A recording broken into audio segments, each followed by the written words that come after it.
The conversations that I've had with students today and in the past few weeks have been that our work started the night of the first note that came out on November 7th, and the events that took place over the past few weeks with us doing the rally and painting the street is what's going to carry us to have even bigger conversations. He says he hopes the forged notes don't distract from those conversations on race and racism. It's much bigger, he says, than just those incidents. He says there are signs of progress. People aren't just hanging signs, people are actually going up to students of color and asking them, what can I do for you? And a lot of women ring up and say they would like the opportunity, they've always wanted to be a centre. We can't have a situation where a little boy, 5 or 6, says, oh, mummy, centre's got boobs or something. So that has happened. I've got 99 problems with my fat 8-1.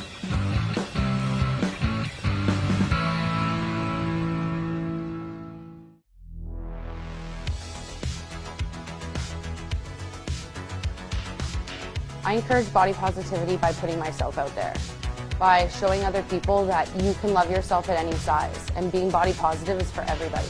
And there's not one type of beauty. Since I found body positivity, I haven't stepped on a scale. But third world, impoverished and dirty. This is the once pristine Paris suburb of Saint-Denis, just a few miles from the Eiffel Tower and the very heart of Paris. This historic part of the city, where a basilica holds the bodies of many kings and queens of France, is now home to over 300,000 illegal African migrants. That's according to a new government report warning the once idyllic town could soon become an ethnic ghetto if nothing changes. In Saint-Denis, speaking Arabic is more useful than French. A thriving black market economy is often the only way penniless Africans can make money, encouraging crimes like theft and human trafficking.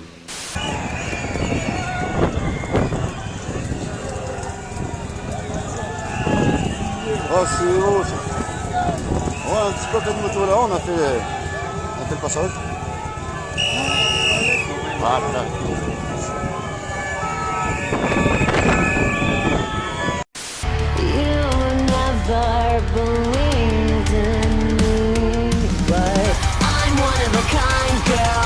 You can't find nobody else like me, yeah. You were out of your mind, girl, 'cause I'm that nigga, I'm that nigga.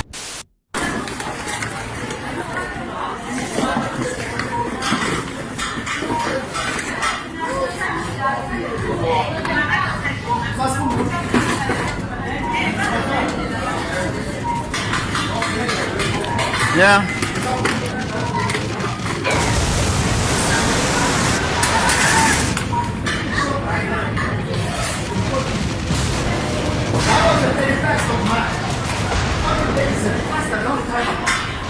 You want to know what I like those people in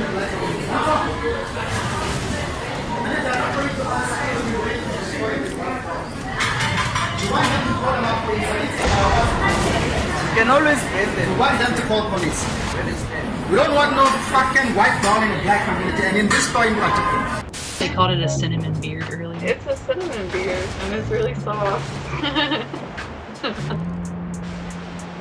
That's key.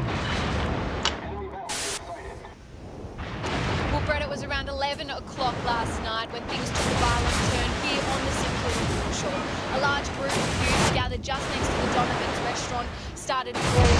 Police did respond quickly with about 40 members arriving to break the violence up, but that simply spread with about 20 youths moving on towards the Surf Lifesaving Club, where they then surrounded a trio of friends, bashing one man unconscious, kicking him on the ground before stealing his mobile phone and his wallet and turning on his two friends. Now, 2 of those men were admitted to the Alfred Hospital. They've since been discharged, but the violence spread. It went towards Ackland Street, where about 30 teenagers were seen brawling in the McDonald's car park. Police were then forced to deploy OC spray to arrest 2 men. One of them has now been released pending summons, which is expected to be charged on weapons offences, while a second man, a 19-year-old from Truganina known as Dalmarlbor, did appear at the Melbourne Magistrates Court today with making threats to kill, possessing cannabis and breaching bail. He will appear on Tuesday. Now, Brett, police say that they were making regular patrols down here on the foreshore, and they do not believe that this fight was fueled by alcohol. Throughout the night, No one had been down there drinking or anything like that. Everyone was sort of well behaved. It's just when the large group came together, the trouble started being, trouble was caused amongst their group, and then it sort of flowed on into the public. In the bathroom. I'm standing right now. Well, she's looking at me while I'm in the bathroom, and they're trying to look at what they're doing. Look at them. I'm using the bathroom right now, and they just violated me. They just violated me. What's your name? What's your name? What's your name? Oh my God, they just violated me. They're some perverts. Wow. You're a pervert. Y'all are perverts. There's no concern of no safety just because I'm using the bathroom. Cirillo, you have been in the bathroom. Wow, I can't believe you guys were just a pervert. Perverts. That's all I gotta say to you. Wow, I'm posting this. I'm so scared and violated right now. They just walked in the bathroom while I was using the bathroom for no reason. My name is Reba Maybury. I just turned 27 and I live in London. I work as a professor, like a lecturer at Central St Martin's, where I teach politics and try and get my students to understand their political identity and how they can then immerse it into their work. But I also work as a dominatrix here and there, and then my creative work, personal work circles around trying to get my submissives to either make artwork for me or me documenting the experience of getting to know them and exploring their masculinity through that. So I just wrote my first novella called Dining with Humpty Dumpty, which was about my relationship with a submissive who had a feeding fetish. He told me that he was a female supremacist. But then I found out that he was a conservative, he was right-wing.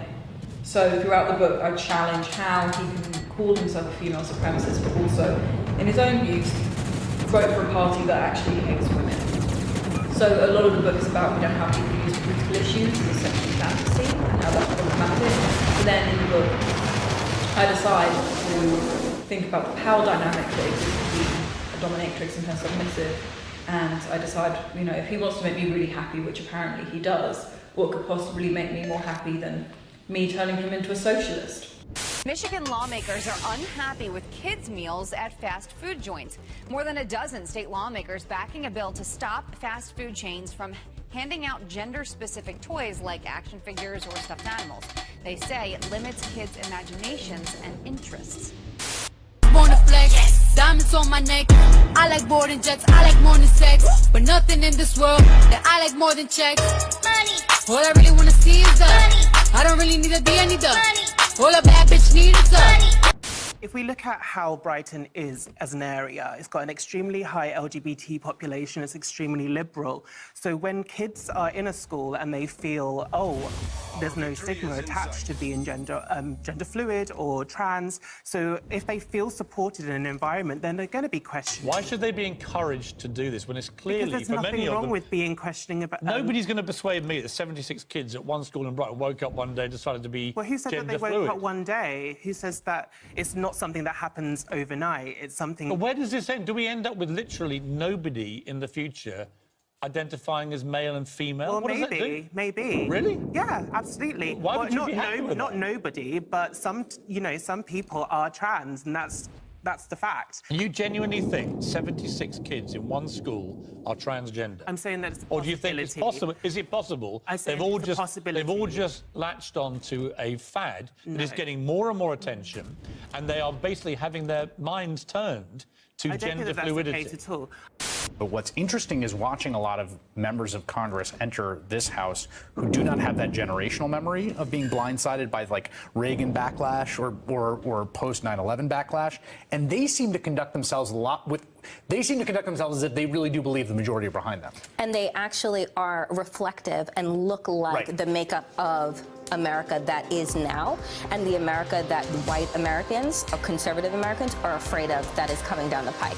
Here's the thing, what Democrats need to stop doing is stop pandering to the white working class as if they're the only ones that are part of the working class. This is the problem. When we get into identity politics, and we were told after the 2016 election, stop, talking about identity politics. That's what lost us the election. No, what lost us the election is constantly pandering to a class that isn't on your side, that isn't the future of this country, that isn't the future of the party. What black Americans have shown time and time again is that they are the backbone of the Democratic Party and yet receive none of the investment from it. Right. So the idea is this. Let us stop pretending that white women and white men are going to save us from ourselves. They're not going to. They're always going to vote with their whiteness. That's the reality. Right. That's the reality that we're living in. That's true, although those margins matter a lot.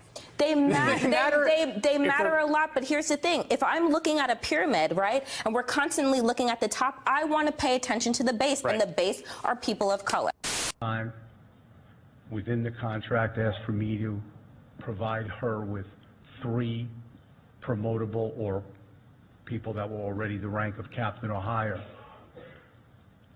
She had asked for some diversity, appropriately so.